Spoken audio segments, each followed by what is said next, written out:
এখন অনেকে সতর্ক আছে এতে।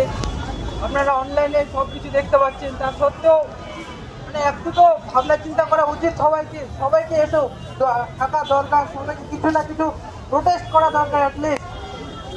হাড় ফাটিয়ে তাদের সেখানে যতজন ডাক্তাররাই ছিল তাদেরও আপনারা হয়তো ভাষণ শুনেছেন, কি বলতে চাইছে তারা, কীসব ব্যবহার করেছে তাদের ওপর।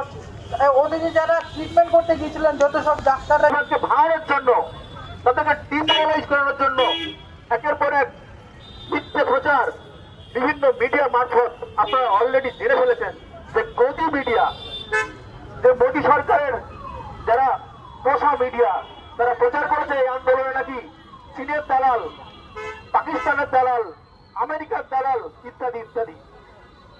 তারা যে আমাদের দেশের মানুষ, তারাই যে নির্বাচন করে তাদেরকে সরকারে পাঠিয়েছে, তারা এখন ভুলে গেছে। তারা সম্পূর্ণ ভুলে গেছে। এখন তারা হয়ে গেছে দালাল, বাইরের দালাল, দেশদ্রোহী। এই তো অবস্থা।